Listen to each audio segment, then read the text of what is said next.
Ladies and gentlemen, the 2024 season has officially come to an end. The season finale at Abu Dhabi has been one to remember for multiple reasons. It was the perfect blend of excitement and brilliance from multiple drivers. Qualifying didn't matter for some, as they were able to put on a show at Yas Marina on race day. So, in this video, let's look into some of the highlights from this race and how some drivers officially had to say goodbye to this sport that we love. Firstly, let's see where the drivers lined up for the start of this race. Some of the drivers who had a horrible qualifying session include Charles Leclerc, Lewis Hamilton, and even Sergio Perez. Leclerc started from 19th as he took an extra energy stall. Hamilton started from 16th but originally qualified 18th. And Sergio Perez wasn't doing much better at 10th. Even amidst this, some drivers had a brilliant session. Lando Norris, for example, he had a great session starting on pole position for Sunday's race, alongside Oscar Piastri, who was a McLaren 1-2 up front in qualifying. This was good for McLaren because they had a 21-point lead to Ferrari in the Constructors' Championship. And with, of course, Leclerc starting in 19th, this undoubtedly increased their chances of winning the championship. And another driver who actually had a decent session was Nico Hülkenberg for Haas. They were in the championship fight for 6th with Alpine, and with Nico starting the race from 7th, it was truly game on for the extra £10 million. Now, what happened at the start, you ask? Well, we had chaos at turn 1 as Verstappen collided with Piastri, which caused both of them to spin around. Max did receive a 10-second penalty for the incident later on from the stewards. But the incidents were not over just yet, as the Sauber of Valtteri Bottas collected the Red Bull of Sergio Perez, which ultimately caused a virtual safety car. Perez retired after the incident, and so did Bottas. It was not how Valtteri would have wanted to finish his last race with Sauber. All these incidents, along with great driving skills, proved to conjure up a dream start for Charles Leclerc, as he was up in 8th after the first few laps. It was truly a chaotic race start. Now let's move on to the pit stops. Some drivers, like Verstappen and Piastri, served their penalties during their pit stops. But otherwise, this was the best race in terms of stops the whole season, with most stops being under 3 seconds for teams like McLaren and Mercedes. Lewis started on hards and came into the switch much later compared to the drivers around him. After the stops had taken place, it was Norris who led from Carlos Sainz. Leclerc was in 3rd, a truly remarkable drive after starting from P19.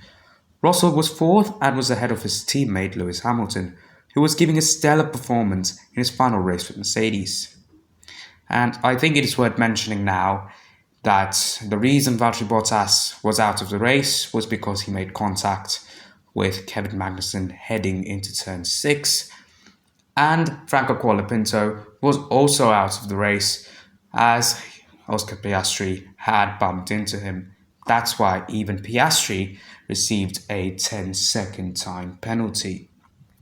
Let's now look into some on-track battles. George and Pierre were fighting for 3rd in the initial stages of the race. This battle was eventually won by George after the pit stops. Alonso and Piastri fought hard for a bit of time before Oscar had to pit. It was tight at the end though. Alonso just about held off Oscar by about 1.5 seconds. The battle for 4th though was the most exciting. It was keenly contested by George Russell and Lewis Hamilton, Mercedes teammates, for the final time. With about 15 laps to go, Lewis was 14 seconds behind George, but because he was on 8 laps fresher mediums compared to George's hards, he had an opportunity on the last lap to take 4th from his teammate. As they approached turn 9, it seemed like Lewis was just too far away to make a move. But somehow, he stuck with George around the outside and got the inside line for turn 11 to complete the bold overtake. This move was not only one of Hamilton's finest with Mercedes, but was also his last with Mercedes, as he would be moving to Ferrari for the 2025 season. It was a brilliant way to cap off a brilliant career for Lewis with Mercedes. Before I talk about the results of the race, I'll quickly go through some of the important battles in the Constructors' Championship, namely two, McLaren v Ferrari and Alpine v Haas. We'll first look at McLaren v Ferrari. McLaren led the Constructors' Championship by 21 points to the Maranello-based team. This was important for not only McLaren, but for Ferrari as well, as it had been 16 years since Ferrari had won, and 26 years since McLaren had taken their last Constructors' Championships. With McLaren starting from the front row, it seemed like they would have it within their grasp. But of course, 50 or so laps in, it was tight. If McLaren were just able to get the win, they would automatically be champions. And that was exactly what happened. Although Sainz and Leclerc finished second and third, respectively, Lando's win was enough for McLaren to win the title by 14 points.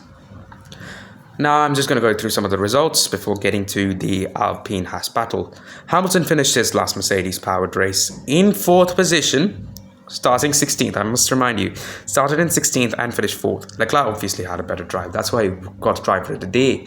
He started from 19th and made his way up to 3rd. So we're going to be teammates next year, and let's just say that we could see a lot of fireworks between the two. George Russell finished the race in 5th position and was followed by Max Verstappen in 6th. Pierre Gasly finished in 7th. And this 7th position finish for Gasly was enough to give Alpine the Constructors' Championship position of 6th, which also comes with an extra £10 million or £15 million. This is very important, not only because of the position, but in terms of the money that they get going into development is very important, and it will allow Alpine to be more dynamic or creative with what they do for the car next year. Now, just continuing with the results, Hülkenberg finished in 8th position in his last race for Haas before moving to Audi. Kick Sauber 2026 will be called Audi. And in 9th was Fernando Alonso, who held off Oscar Piastri in 10th position. And going lower down the order, Zhou finished his last race for Sauber and potentially in F1 in 13th, and Magnussen took 16th. We did the fastest lap. Of course, he won't be getting any points for it, but it's just a great way to finish with the fastest lap. It could be potentially his final Formula 1 race. Well, that's a wrap then. The season's over. It's been a season like no other. Of course, the battle between Norris and Verstappen, we're going to be having that in 2025 as well, but I'm pretty sure with some more action. Although the 20 drivers were the same from 2023 moving into 2024, the action has completely changed. No more dominant wins, much closer action at the top, and we expect to see more of that as we head into 2025. Thank you everybody for watching the video. Stay tuned for more Formula 1 updates, and until next time, peace.